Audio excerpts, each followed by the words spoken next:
morning, everyone, and welcome to the future. My name's Chris Calabucas, and once again, we're coming at you live from deep in the heart of Silicon Valley, California. We're talking innovation, startups, the future, not necessarily those, and not necessarily in that order. If you're watching on YouTube, smack that subscribe button, hit that bell so you'll be notified when a new show comes online. And if you're listening on your favorite podcast service, please subscribe. Please drop a note on Apple Podcasts. I greatly appreciate it. So just wanted to drop a quick note to all of my viewers and listeners who, I don't know if you missed Friday's show, but I announced the launch of my latest book called 9 Rules for the Future, which was written by me and ChatGPT. Check it out, 9rulesbook.com, 9rulesbook.com. It's not a lecture, it's a conversation. I'd love to hear what your thoughts are on where you think humanity should go. So now, once again, it is Startup Monday. And on Startup Monday, I go back deep into the past of the enormous list of ideas, business ideas that I've come up with. And I feature one to see if anybody out there who's interested in developing a brand new startup might be interested in doing so, taking this idea and running with it. You can do it by yourself, or you can come with me. Just contact me and say, hey, I'm interested in more details on this, and I'm interested in doing something with it, so let me know. This one's very simple. You see, I think that our world is driven by supply. Almost all communications are driven by supply. Almost all sales conversations are driven by supply. I've said once before, and repeatedly on some of my blog posts and earlier shows, that we still have an issue with sales. Our biggest problem with sales is that there are so many people communicating the great benefits of what they are selling to everybody at the wrong place, to the wrong people at the wrong time, which is why 99% of the internet is sales messages. We are being deluged day in, day out with sales messages for products we do not want at all. We don't want them now. We don't want them here. We don't want them from you. We don't want these things, but yet you still deluge us with sales messages.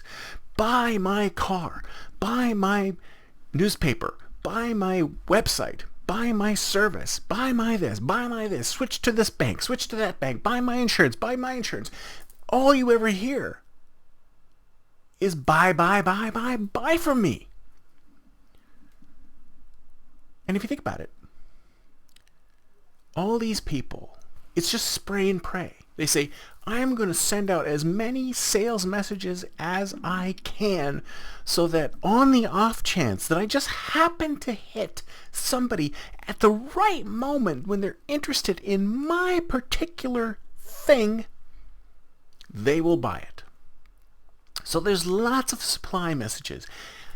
It's like you're at a hawker center, or you're at a market in Marrakesh where every hawker is just talking about their goods. I've got the best meat. I've got the best chicken. I've got the best this. I've got the best that. Come here, buy from me, blah, blah, blah. It's like we're in a perpetual market. But instead of us actually traveling to be in this market and being surrounded by these marketeers, those marketeers' messages are inundating us in every second. Every time we're on YouTube, every time we're on Instagram, every time we're scrolling through anything, we have to deal with ads. People pushing stuff at us that we do not want. It's an imperfect, inefficient conversation. You guys are all yelling, but no one is listening. So I thought to myself, there's something wrong here. There's something inherently inefficient about this whole problem. And the thing is, my engineer soul says to me that there's got to be a way to make this more efficient. Because if you think about it, there's two sides to every story. There's the people who are selling the stuff, and there's the people who want to buy the stuff. Now, wouldn't it be amazing? Wouldn't it be wonderful if we could figure out some way of capturing demand and presenting demand in such a way that the people who are doing the demanding are not inundated with sales messages. And I'll give you an example. A job posting is a demand message. It's some company saying they have an opening for a particular kind of individual. And what happens when somebody posts a demand message? They're flooded with sales messages, aka resumes.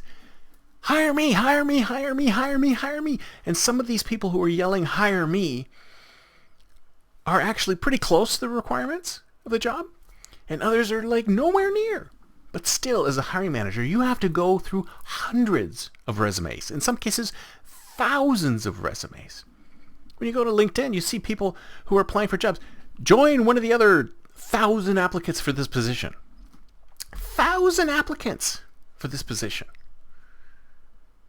So that is an example of a demand experience. There is a slot that needs to be filled, and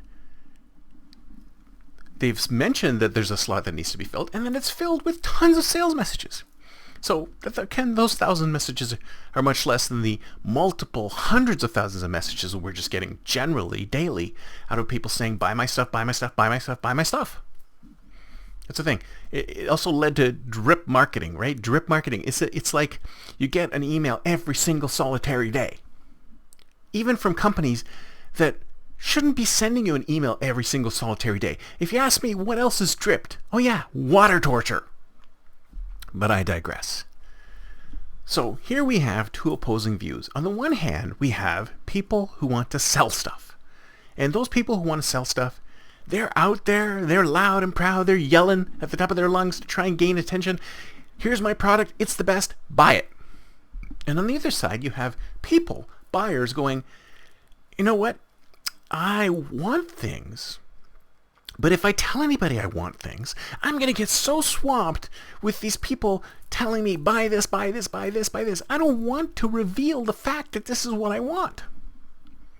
But the problem isn't there any way we can do something about matching people up? People who want something to people who are selling something. We already know.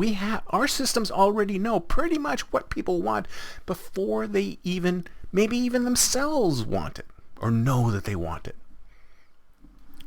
Is there some way for us to create a demand engine instead of a supply engine?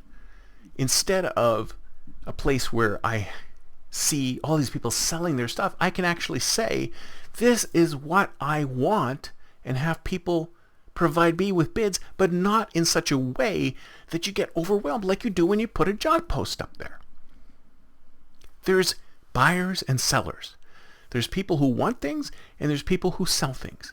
And is there a way for us to develop some kind of a demand engine that works for both parties, that can connect the right buyer to the right seller at the right time for the right price and the right product in the right place? If you ask me, something like that should be possible. Now, whenever I mention this to anybody, they always say, what are you talking about, Chris? Nobody knows what they want to buy. Nobody knows what they want. So how could they possibly make a demand? I don't know. If I were shopping for a new car, I'd probably have a pretty good idea of what I wanted. So why can't I just say, this is kind of what I want, and then have some AI take the inputs from all these different car manufacturers and all these different dealers and all these different individuals and aggregate it in such a way so that it presents me with, say, the top 3 deals from all of these people, and get rid of all the other sales messages that are flooding my inbox, flooding my stream, flooding my search engines.